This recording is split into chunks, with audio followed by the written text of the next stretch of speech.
Bom dia, seja muito bem-vindo ao meu doutor. Hoje vamos conversar um pouquinho sobre um tema que muitas pessoas têm dúvidas, mas se poucas sabem qual é o motivo certo para buscar orientações. A fertilidade. É normal demorar alguns meses para engravidar, mas quando isso torna uma preocupação, existe forma de prevenir a infertilidade? Para responder essas questões, recebemos hoje a doutora Marina Barbosa, ginecologista, especialista em reprodução humana, com mestrado pela USP e diversas publicações científicas na área. Seja bem-vinda, doutora Marina. Muito obrigado obrigada por vir aqui participar do nosso programa. Eu que agradeço, doutor Gutenberg, o convite. Para mim é uma honra estar aqui para a gente poder conversar um pouquinho sobre esse assunto. Nós é que agradecemos disponibilizar um pouco do seu tempo para a gente discutir esse assunto tão importante para a mulher. Nós estamos em março, comemorando o Dia Internacional da Mulher, o mês da mulher, e esse assunto realmente é de relevância e importância. Você como ginecologista, eu também como ginecologista, sabemos disso no dia a dia do nosso consultório, não é mesmo? É isso aí. Vamos ajudar esses casais, né? Ver se a gente orienta os casais de forma geral sobre esse assunto tão importante. Bem, Marina, e para conversarmos na nossa conversa, vamos conversar sobre o ciclo menstrual, né? Explica direitinho como é que funciona o ciclo menstrual para as mulheres que estão nos assistindo entender qual o momento certo da ovulação, da relação sexual, né, que tem um período fértil, né? Como é que é isso, a importância de se perceber disso, né? Porque a mulher, a gente vê isso no consultório, não tem noção nenhuma do ciclo menstrual, qual o dia fértil, como é que é isso.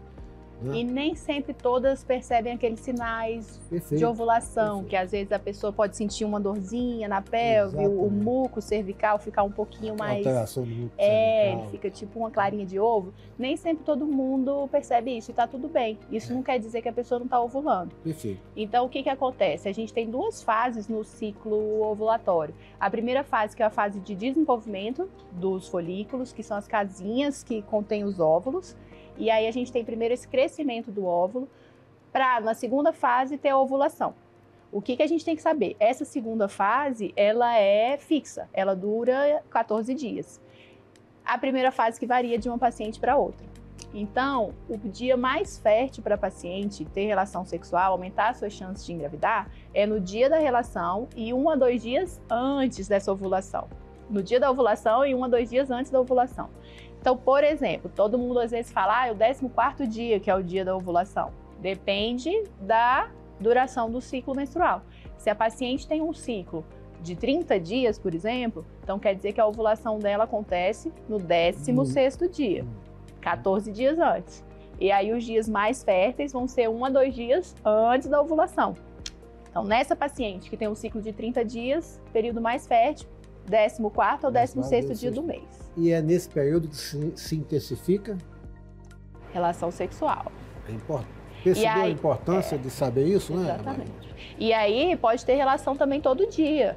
Às vezes tem gente que fala, eu não pode ter relação, tem que ser dia sim, dia não, porque senão o sêmen vai perder a qualidade. Isso aí é um mito. Então, assim, a gente pode ter relação todo dia. E uma outra coisa, o casal também, às vezes, fica muito focado. Eu tenho que ter relação nesse dia, nessa hora marcada, nessa preocupação, tal. Aí termina que tem um bloqueio, né? Exatamente. Isso, às vezes, pode até gerar alguma disfunção sexual no casal. Então, a gente fala assim, que nesse período fértil, se o casal tiver relação sexual de acordo com a vontade deles e tal... A tensão, a apreensão, a ansiedade leva ao bloqueio ali. Não ovula e termina, né? Até porque a gente tem aí 40% das causas masculinas e femininas, mas tem aí 20% das causas de infertilidade que ninguém sabe e às vezes é só uma questão de comportamento, de ansiedade, de tensão, de expectativa grande, né? Muita pressão, às vezes a família quer o netinho e tal, e o casal se sente pressionado e termina bloqueando aí o ciclo, né? Esse conceito de fatores de infertilidade, tanto de homem quanto da mulher, nesse aspecto, a gente como ginecologista vê que a mulher se culpa mais, né? Sim. Eu, nas minhas consultas, apesar de não fazer reprodução humana, eu abordo isso porque a gente, na primeira consulta, na ginecologia, chega o paciente, doutor, eu queria engravidar, quais são os exames e tal. Eu sempre coloco que o problema não é só da mulher, o problema é do homem. Então, a avaliação dos dois e não se culpe sempre, se tiver dificuldade de engravidar, até porque não tem que se culpar, tem que se tratar. É isso aí. Mas identificando a causa, se for feminina, tudo bem, mas se não identificou, até porque a pesquisa das causas de infertilidade tem que ser simultaneamente do casal, né? É isso aí. Porque senão fica a mulher se culpando. Exatamente. E o cidadão, não, o problema é seu, eu não tenho nada a ver com isso. Quando na realidade a culpa é dele.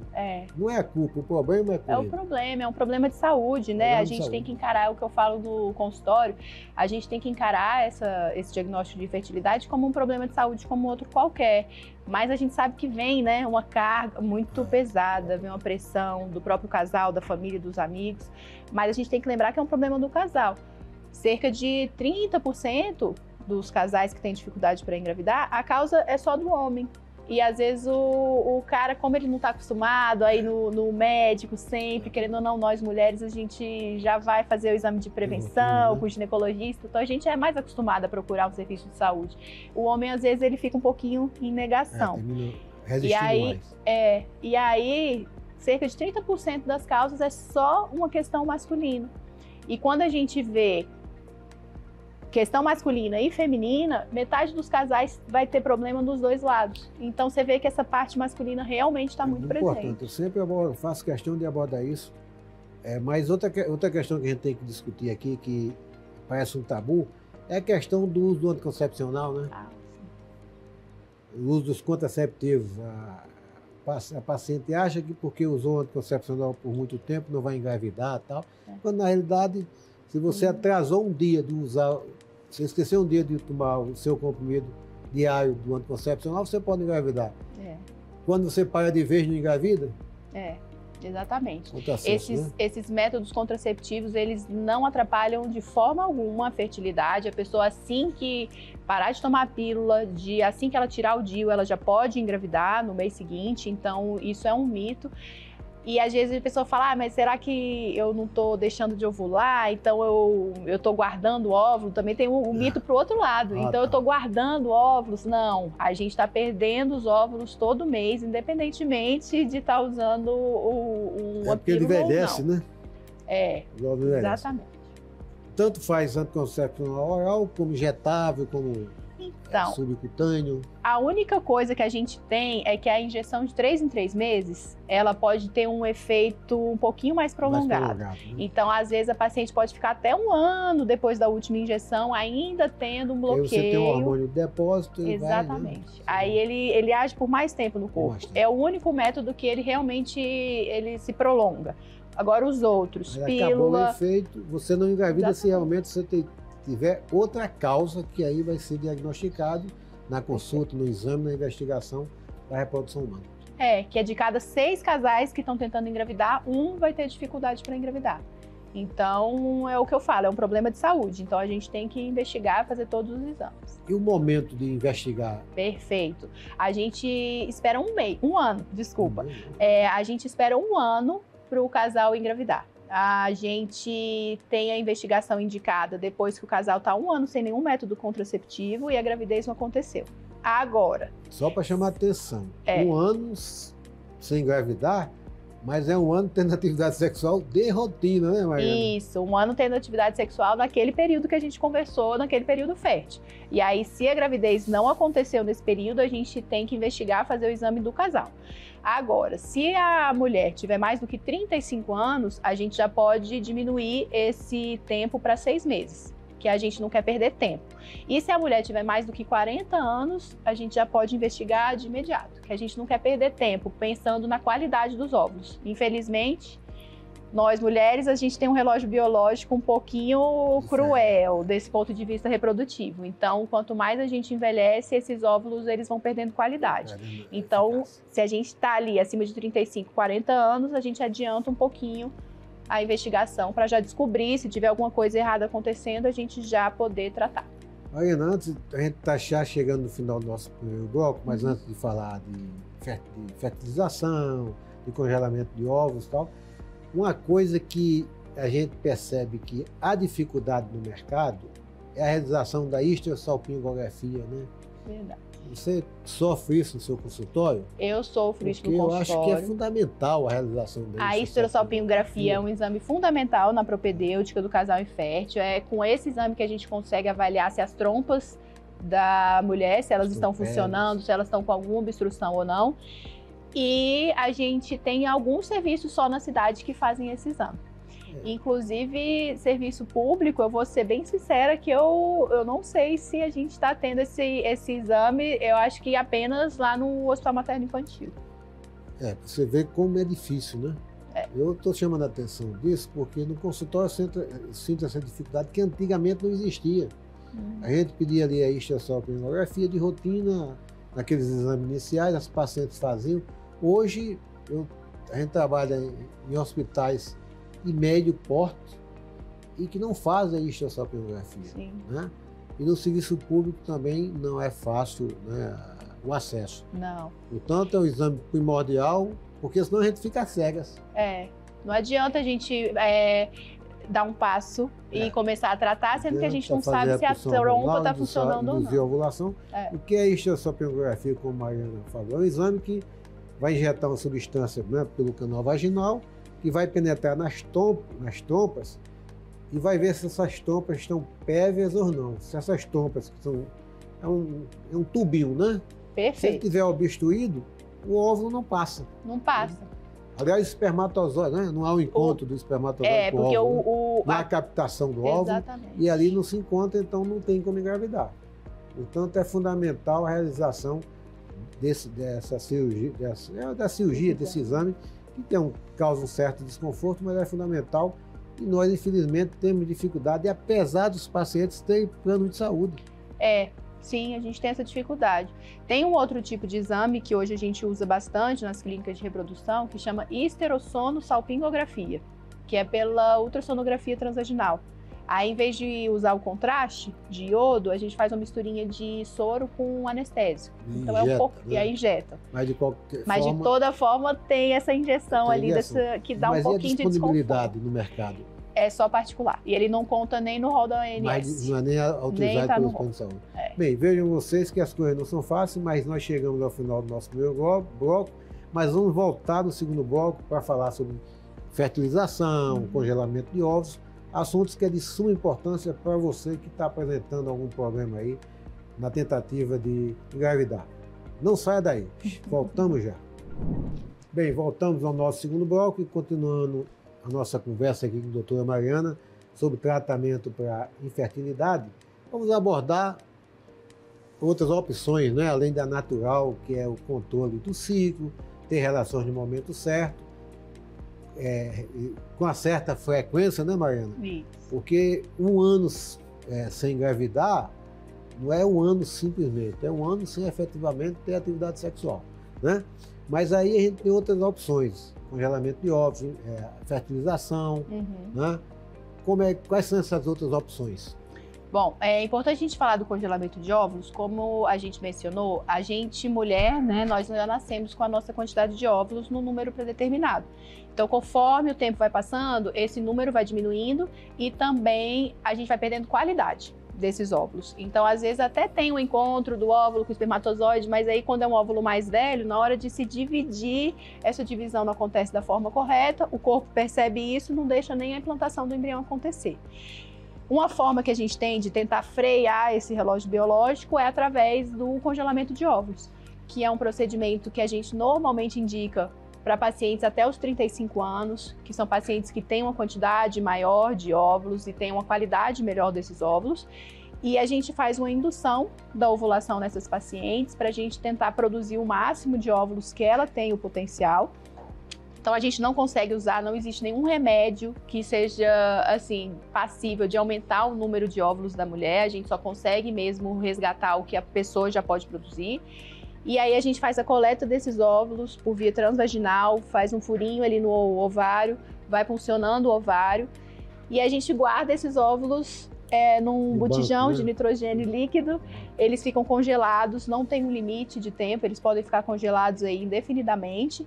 E aí, se essa mulher lá na frente precisar usar esses óvulos, aí sim a gente usa esses óvulos, congela e faz o processo da fertilização. Para quem que a gente indica esse procedimento? Ele foi feito pensando primeiro naquelas pacientes que tinham câncer e ainda não tinham prole definida. Então a paciente vai ser submetida a um tratamento de quimioterapia, que, querendo ou não, acaba afetando também essa parte reprodutiva. Né? Exatamente. Então a gente guardava esses óvulos pensando nessa paciente que fazia quimioterapia. Essa técnica foi evoluindo de forma tão rápida e mostrando tão bons resultados que hoje em dia a gente extrapola, que a gente fala para uma indicação social. Aquela mulher que está ali nos seus 30 e poucos anos, que ainda não tem um parceiro, que ainda está querendo viajar, vontade, né? Não sabe se quer ter filho ou não, ou está fazendo uma pós-graduação, quer fazer um mestrado, quer fazer... ter outras prioridades na vida, essa mulher, às vezes, ela tem uma indicação de pensar em congelamento de óvulos. Os óvulos no momento que ela julgar adequada e exatamente. E a disponibilidade do mercado? Então, a gente não tem aqui em Brasília esse tratamento disponível na rede pública. O que a gente tem no Hospital Materno Infantil é o tratamento dos casais inférteis. Mas o congelamento de óvulos, ele é feito em clínicas de reprodução humana mesmo. Aqui em Brasília em Brasília nós temos 4 clínicas que fazem esse procedimento, que tem os laboratórios, o material fica aqui em Brasília. Então, a gente tem essa disponibilidade. Os planos de saúde cobrem? Os planos de saúde, infelizmente, não cobrem. Qual que é o único cenário que o plano de saúde cobre? Pacientes que estão em tratamento de câncer. Que aí entra como se fosse parte mesmo do tratamento oncológico. Aí essas pacientes têm direito ao ressarcimento. É uma exceção, né? O que é uma exceção. Perfeito. E a inseminação artificial? A inseminação artificial, ela é feita por um casal que está com dificuldade de engravidar e a gente tem um sêmen de boa qualidade. Então, a gente pega essa paciente, faz uma indução da ovulação também, bem leve, para ela produzir no máximo 2 óvulos. E aí, no dia que ela está ali perto da ovulação, a gente faz a coleta do sêmen, por masturbação mesmo, o parceiro faz a coleta desse sêmen.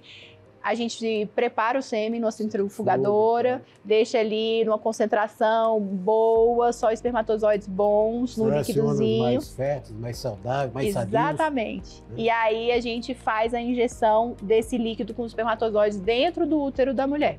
Então, dentro do útero, os espermatozoides vão ter que nadar, vão ter que chegar nas trompas, as trompas têm que estar boas para elas fazerem esse trabalho de ir lá, pegar o óvulo, trazer o óvulo aqui para a trompa, para daí acontecer a fertilização e o embrião se implantar no útero. Diferente da fertilização in vitro. A fertilização in vitro, a gente faz todo esse processo no laboratório. No laboratório, chega e joga lá dentro. Exatamente. E então, o índice de êxito? Da inseminação é bem menos do que da fertilização. O índice de êxito da inseminação é em torno de 14% por tentativa, e da fertilização in vitro, ela depende muito da idade da paciente.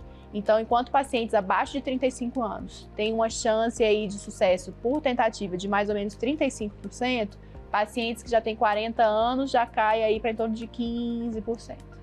Veja que é sofrível, né? A idade realmente ela é cruel com a mulher. A gente fala isso, às vezes a paciente acha que você está tendo até uma visão preconceituosa.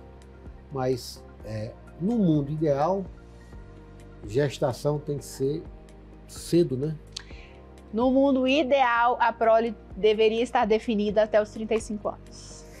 Eu preferi deixar que você falasse, né? Porque... Mas é verdade. Eu até diria que até mais cedo. Aliás, quanto mais cedo, evidentemente tem uma série de fatores, contexto que... E aí, até aproveitando o gancho que o senhor falou do mês da mulher, a gente fala muito assim sobre oportunidades, né? De equidade, né? Entre homens e mulheres. Então, assim, que a gente tinha que ter... Por que a gente posterga tanto essa gravidez, né? Porque você vai perder posição no mercado de trabalho, você tá, não sei o que, não vai ter onde amamentar. Então, a gente tem que lutar também para que as empresas, para que os órgãos públicos, eles forneçam condições dessa mulher engravidar. A questão da gestação envolve a mãe solo. Exatamente. Ou a mãe que quer ter o filho num casamento. E o casamento é um evento que você não sabe quando vai acontecer. Isso. Então eu tenho que engravidar jovem, mas como? Se eu não encontrei ainda aquela pessoa que eu quero casar. Então, foge ao nosso controle. Foge ao nosso controle. Né? Mas voltando aqui à inseminação artificial, a fertilização in vitro, existe uma hierarquia nesses tratamentos, primeiro isso, depois aquilo. Nesse momento não adianta fazer mais a inseminação, vamos partir logo para a fertilização. Como é que é isso? Até porque tem questão de custo também, né? Sim, a fertilização é bem mais onerosa. Agora, assim, qual que é a questão da fertilização? Eu falei que aquela chance de sucesso é por tentativa quando a gente coloca o embrião lá dentro do útero. Mas muitas vezes a gente conseguiu formar 3, 4 embriões. Então, assim, a pessoa não tem que passar por todo o processo da coleta dos óvulos, da indução da ovulação. Ela só vai para aquela última etapa, pega o embriãozinho que já está guardadinho e coloca dentro do útero de novo. Tendo feito previamente a congelação. Exatamente. Qual que é a escolha? Como que a gente escolhe? Se a gente tem um casal que tem alteração de espermatozoide, por exemplo, não adianta fazer inseminação. A gente já tem que ir direto para fertilização. Se a gente tem uma paciente que tem alguma obstrução nas trompas, também não adianta fazer a inseminação, porque a trompa não vai estar funcionando. Aí a gente tem que fazer a fertilização. Isso. Que precede tudo isso. Precede tudo. E aí a gente leva em conta também muito a idade. Então, por exemplo, eu conversar com uma paciente que está com 30 anos, tentando engravidar, é diferente de eu conversar com a paciente de 40. A paciente de 40, ela não tem muito tempo a perder. Às vezes, essa paciente de 40 anos, 6 meses que eu atraso um tratamento de fertilização, para ela, às vezes, esses 6 meses vai ser crucial para ser o determinante se vai dar certo ou não o tratamento. Então, assim, dependendo da idade, a gente corre um pouquinho mais rápido para a fertilização, pensando justamente na qualidade desses óvulos, para a gente não perder muito tempo. Perfeito. E tem outros fatores também que interferem, né? Nós temos a questão da miomatose uterina, dos cistos, essa coisa toda, né? Que tem que se tratar antes, né? Isso. Se, por exemplo, essa mulher tiver algum mioma submucoso, que é aquele mioma que está dentro, na camada interna do útero, a gente tira. Se tem algum pólipo grande dentro do útero, também a gente faz essa retirada antes do processo. Então, ela também tem que passar por essa avaliação, com uma boa ultrassonografia para avaliar o útero e os ovários, se está tudo certinho. Endometriose, entre a miomatose uterina é uma das patologias na ginecologia mais comum. Mais frequentes. E depende o que é mais determinante é a localização, né? Que é submucoso. Submucoso. Né? Intramural também, né? Porque de qualquer forma deforma. O que está por fora do útero, às vezes a mulher engravida com aquele mioma e sem problema. E o diagnóstico é feito até durante a própria cesariana, né? E uma outra doença que eu acho que vale a pena a gente falar é da endometriose. A endometriose é uma doença que acomete 10% de todas as mulheres e é uma doença que cursa com dor pélvica, uma cólica menstrual intensa. Sim. E mais ou menos metade dessas pacientes vão ter dificuldade para engravidar. Comprometeu o ovário principalmente, né? Exatamente. E outra doença que é comum também, que o pessoal não valoriza tanto, é a síndrome dos ovários policísticos. A anovulação crônica com o antiga síndrome dos ovários policísticos, que ainda hoje é conhecida como síndrome dos ovários policísticos. A gente chama mesmo. Apesar de ter mudado a terminologia, mas já está no domínio, né, das mulheres. Sim, a gente pode falar que são aquelas pacientes que demoram para menstruar, né? Tem um ciclo que veio agora esse mês, demora 2, 3 meses para ovular de novo, para ter outra menstruação. Às vezes tem muita espinha, muitos pelos pelo corpo. Um bigodinho, uma barbinha e tal, né? Essa paciente é uma boa candidata para a gente só induzir a ovulação, sem precisar passar por aqueles tratamentos mais complexos. Então, o síndrome dos ovários policísticos é importante, não tem cura, né? É comum, doutor, tive, não tenho mais, tal, tenho uma irregularidade menstrual, né? Às vezes, dependendo da ecografia, não consegue mais visualizar e a paciente acha que, né? E termina não dando importância. E é uma patologia que a gente tem que sempre dar essa importância, porque a paciente ela tem também uma alteração de metabolismo, né? Ela tem um risco maior de evoluir com diabetes. Com a parte de doença também do colesterol. Então é uma paciente que a gente tem que orientar desde cedo a sempre fazer atividade física, manter uma alimentação saudável, equilibrada, fazer musculação. Perfeito. Então a gente tem que sempre Doutora Mariana, chegamos ao final do nosso programa, o assunto é interessante, né? Tem bastante coisa para a gente discutir. Muita coisa. Mas, como o nosso tempo acabou, eu gostaria que você fizesse umas considerações finais, orientando a mulher que quer engravidar, o que ela deve fazer. E deixar disponível aí na rede, suas redes sociais, o endereço do seu consultório, para quem quiser lhe procurar, está disponível. Beleza. Então, você aí que está tentando engravidar, tentar ter relação sexual ali na metade do seu ciclo, mais ou menos, pensando que o seu período fértil, ele é um pouquinho antes da ovulação. E se, por um acaso, essa gravidez não acontecer após 6 meses a 1 ano de tentativa, procurar ajuda, não ficar enrolando. Eu sei que às vezes é uma pressão, né, uma angústia, mas pode ter certeza que todos os profissionais da área vão te acolher e vão fazer os exames necessários para que você possa passar pelo tratamento adequado e engravidar logo, ter esse bebê logo. Eu trabalho aqui em Brasília na Clínica Gênesis, então estou lá à disposição. E as minhas redes sociais, eu tenho uma conta no Instagram, a conta é Doutora Marina Barbosa. Lá vocês podem me encontrar, podem falar comigo, eu estou à disposição. E tem também o contato da minha secretária, que vocês podem falar com ela pelo WhatsApp. Vai ser uma honra para mim conversar com vocês. Marina, mais uma vez, obrigado. E agradecer a você que nos assiste, nos acompanha todo domingo e lhe aguardo no próximo domingo, às 8h30 da manhã, aqui no Canal 6, na TV Brasil. Até lá!